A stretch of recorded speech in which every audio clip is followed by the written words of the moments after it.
राम राम मंडळी आज मी बनवलंय चीज टाकून कोळंबी वडे। चला तर मग साहित्य बघूया। 400 ग्राम कोळंबी घेतलेली आहे, स्वच्छ धुवून घेतली। आता मिक्सरच्या भांड्यामध्ये टाकून बारीक वाटून घेऊया। याच्यासाठी लागणारं साहित्य हिरवी मिरची, कोथिंबीर, लसूण, अद्रक आणि कढीपत्ता। आता ही कोळंबी वाटून घेतलेली एका ताटामध्ये काढून घेऊया।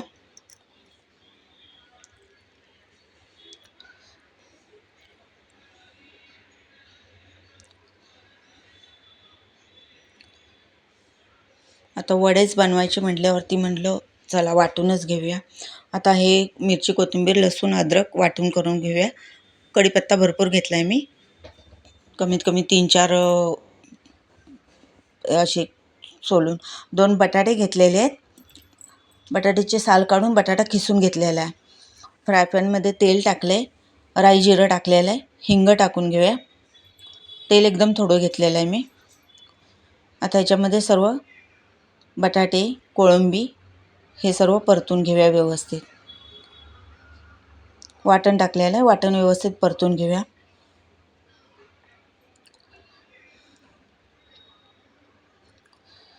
दोन मिनटं झाले, 2 मिनिटांनी लगेच आपण सर्व साहित्य टाकूया।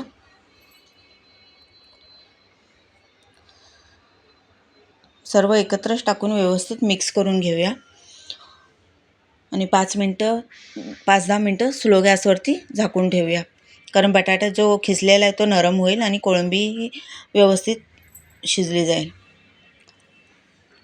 वास वगैरे काही येणार नाही त्याच्यामध्ये, त्याच्यामुळे हिंग टाकलेले असं तर नाही येणार वास। आता बेसिक मसाले, हळद, गरम मसाला, लाल तिखट, थोडा मॅगी मसाला टाकलेला आहे। व्यवस्थित मिक्स करून ठेवूया 10 मिनटं स्लो गॅसवरती।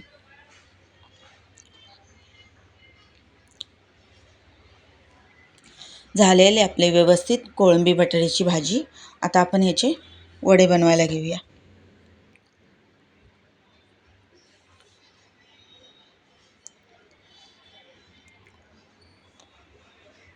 रवा घेतलेला आहे मी, चीज घेतले, खिसून ठेवले। आता ह्याचे वडे बनवून घेऊया। तेल गरम करायला ठेवले, अगोदर चमच्याने त्याला व्यवस्थित हे केलेलं आहे, त्याच्यामध्ये चीज टाकले, वरतून परत सारण टाकले, व्यवस्थित असा वडा बनवून घेऊया।